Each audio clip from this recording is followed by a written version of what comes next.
যে মানবাধিকার বিরোধী কার্যক্রম হয়েছে সেটি জঘন্য কাজ, যার কারণে এটার বিচার হওয়াটা খুবই জরুরি। এখন এত বড় একটা এভিডেন্স কে দিচ্ছে? আন্তর্জাতিক মানবাধিকার সংস্থা দিচ্ছে। এটা বাংলাদেশ থেকে কোনো সংস্থা না, আন্তর্জাতিক মানবাধিকার সংস্থা। তারা দিচ্ছে যে এই জুলাই গণঅভ্যুত্থানে সংগঠিত একটি মানবাধিকার লঙ্ঘন হয়েছে। তারপরও সেই রেফারেন্স টেনে কিন্তু বিচার কার্যক্রম খুব দ্রুত করা যায়। আমরা গতকালকে আমাদের তাজুল ইসলাম, যিনি চিফ প্রসিকিউটর হিসেবে আছেন, আন্তর্জাতিক অপরাধ ট্রাইব্যুনালের চিফ প্রসিকিউটর হিসেবে তাজুল ইসলাম আছেন, তাকে দেখছি খুব হুমকি স্বরূপ বলছে যে আপনারা ধৈর্য ধরুন, আমরা বিচার কার্যক্রম করব। মানে জনগণকে ধমকায় টমকায় তিনি একবারে উস্কি দুষ্কি দিয়ে বলতেছে। তার ভিতরে কোনো নমনীয়তা নাকি 7 মাস পার হয়ে গেছে, একটা রায় ঘোষণা করতে পারে নাই। গতকালকে আমরা দেখেছি যে একটা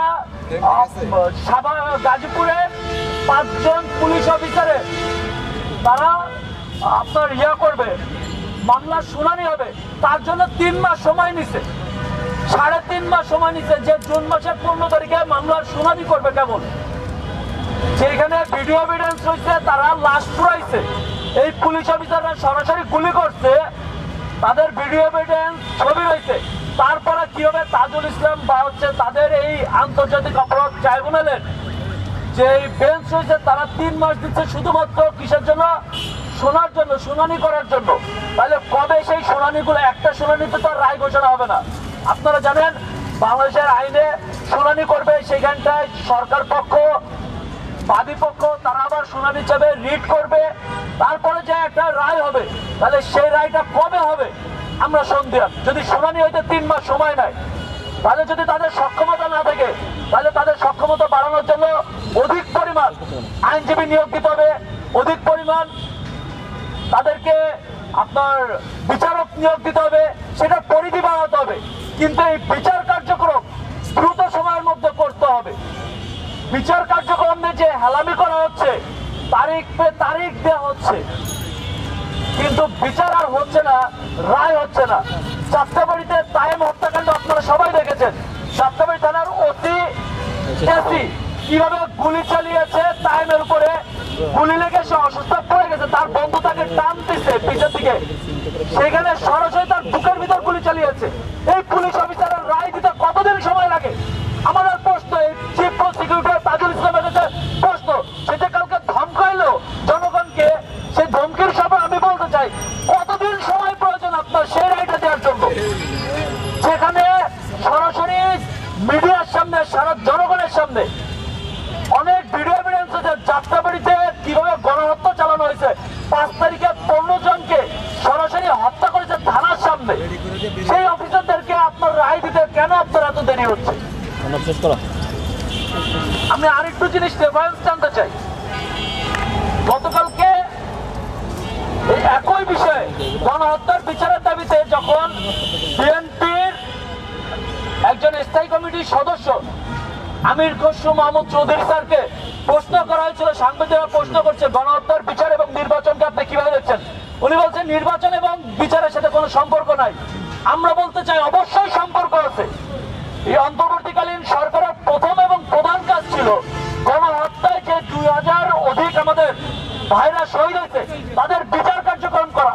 আপনারা ক্ষমতায় যাওয়ার জন্য সবাই উঠে পড়ে লাগছেন, কিন্তু যেই সাধারণ জনগণের রক্তের বিনিময়ে আজকে আপনারা এই কথা বলার সুযোগ পাচ্ছেন, বিএনপি বড় বড় প্রোগ্রাম করার সুযোগ পাচ্ছে, জামাত প্রকাশ্যে রাজনীতি করার সুযোগ পাচ্ছে, সেই নতুন দল গঠন করার মতো, ছাত্র বন্ধুরা নতুন দল গঠন করার মতো সাহস পাচ্ছেন, সেই 2000 শহীদের রক্তের সাথে আপনারা কি বেইমানি করতেছেন? আপনাদের মনে হয় না?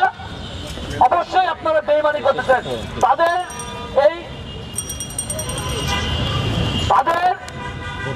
এই বিচার কার্যক্রম, তাদের রক্তের ঋণ সবার আগে আমাদের পরিশোধ করতে হবে। আমরা জুলাই মঞ্চ থেকে বারবার বলে আসছি যে গণহত্যাকারীদের বিচার হতে হবে, তারপরে বাংলাদেশের নির্বাচন হবে। যখনই কোন নির্বাচিত সরকার আসবে, তখন এই হত্যাকাণ্ডের বিচারকে প্রভাবিত করা হবে বলে আমরা আশঙ্কা করছি।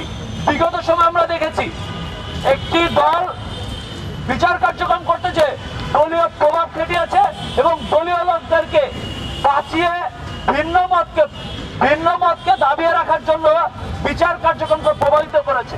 এই জন্য আমরা বলছি, কোন নির্বাচিত সরকারের পক্ষে আমাদের মনে হয় না, বিগত দিনের অভিজ্ঞতা থেকে আমরা বলতে পারি, কোন নির্বাচিত সরকারের পক্ষে একটি সুস্থ নিরপেক্ষ বিচার ব্যবস্থা করা এই গণহত্যার। এই কারণে আমরা বলছি বারবার, এই অভ্যুত্থানে যেহেতু একটি অন্তর্বর্তী সরকার গঠন করা হয়েছে, সেই সরকারকেই সবার প্রথমে এই গণহত্যার বিচার করতে হবে। ধন্যবাদ সবাইকে। আমাদের রমজান মাস চলছে, আমরা একটু অল্প কথায় আমরা কথা শেষ করবো। এই মুহূর্তে বক্তব্য রাখবেন আমাদের জুলাই মঞ্চের অন্যতম প্রতিনিধি জনাব শাকিল মিয়া।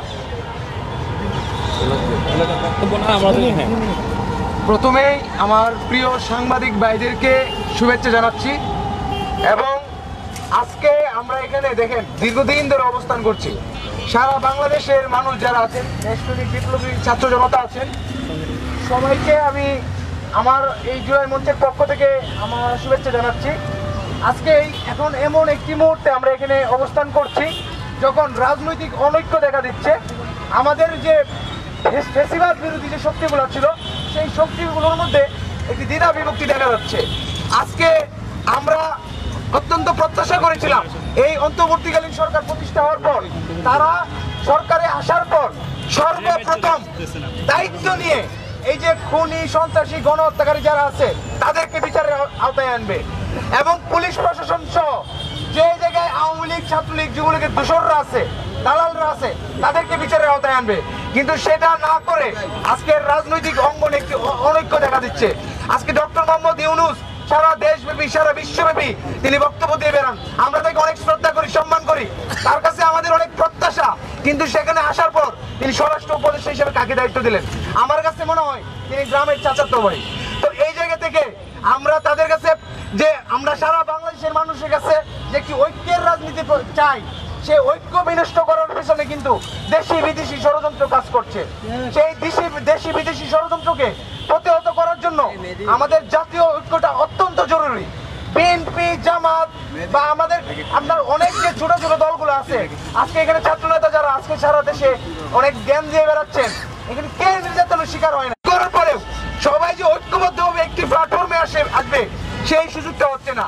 আজকে রাজনৈতিক দলগুলো যে যার মতো করে বয়ান তৈরি করছে, সেই বয়ান সে তার ক্ষমতায় যাওয়ার জন্য, তার নিজের দলকে গোছানোর জন্য তারা একটি রাজনীতি করে যাচ্ছে। কিন্তু আমরা বলতে চাই, আমাদের একটি ঐক্যবদ্ধ প্ল্যাটফর্ম প্রয়োজন। সেই ঐক্যবদ্ধ জায়গায় এসে সমস্ত দলমত জাতিকে আমাদের ঐক্যবদ্ধভাবে এই গণহত্যাকারীদের বিচার করতে হবে। এই গণহত্যাকারীদের বিচার সেটা অতি দ্রুত করতে হবে। আজকে দেখেন, এই আওয়ামী লীগের দ্বারা বিএনপি, জামাত, ছোট ছোট যত দল আছে, সারা বাংলাদেশের বিপ্লবী ছাত্র জনতা সবাই নির্যাতনের শিকার হয়েছে। কিন্তু আজকে সবাই যে যার দলের পারপাস চিন্তা করতেছে, জাতির বৃহত্তর ঐক্যের জন্য, জাতির বৃহত্তর স্বার্থের জন্য, কথা বলার জন্য, কাজ করার জন্য আমরা কিন্তু সেটা দেখতে পাচ্ছি না। আজকে সে যার ব্যক্তিগত স্বার্থে, তার দলীয় স্বার্থে, তার গোষ্ঠীর স্বার্থে সারা দেশব্যাপী একটি অস্থিতিশীলতা সৃষ্টি করার চেষ্টা চালানো হচ্ছে। আজকে আন্তর্জাতিক ভাবেও আমরা তো জানি আমার দেশের শত্রুকে।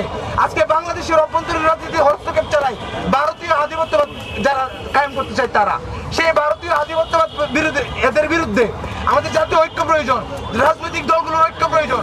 কিন্তু রাজনৈতিক দলগুলোর সাথে দেখা যাচ্ছে আমাদের দেশি বিদেশি যে শত্রুগুলো আছে, সেই বিদেশি শত্রুগুলো রাজনৈতিক দলগুলোর সাথে, যে মাথাগুলো আছে, যারা নেতৃত্বে আছে, তাদের সাথে নোংরা খেলায় নিমজ্জিত।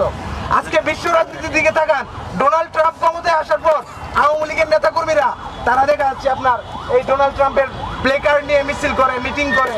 তারা ডোনাল্ড ট্রাম্প তাদেরকে ক্ষমতায় এনে দিবে বা আপনার মোদিজি তাদেরকে রক্ষা করবে, এই চিন্তা করে। কিন্তু আসলে আমরা বলতে চাই, ডোনাল্ড ট্রাম্প কিংবা মোদি, আমেরিকা কিংবা চায়না কিংবা রাশিয়া, কারো বাংলাদেশের রাজনীতি নিয়ে, বাংলাদেশের অভ্যন্তরীণ স্বার্থের বিষয়ে কোনো কথা বলা থাকবে না। আমরা বাংলাদেশের রাজনীতিবিদ যারা আছি, বাংলাদেশের জনগণ যারা আছে, বাংলাদেশের রাজনীতি তারা ঠিক করবে, বাংলাদেশের অর্থনীতি তারা ঠিক করবে, বাংলাদেশের সমস্ত বিষয় আমরা বাংলাদেশের জনগণ ঠিক করব। এবং জুলাই মঞ্চের জায়গা থেকে আমরা সারা বাংলাদেশের যত সংগঠন আছে, রাজনৈতিক সংগঠন, বিপ্লবী ছাত্র জনতা, সবাইকে বলবো জাতীয় ঐক্য এবং যে জাতীয়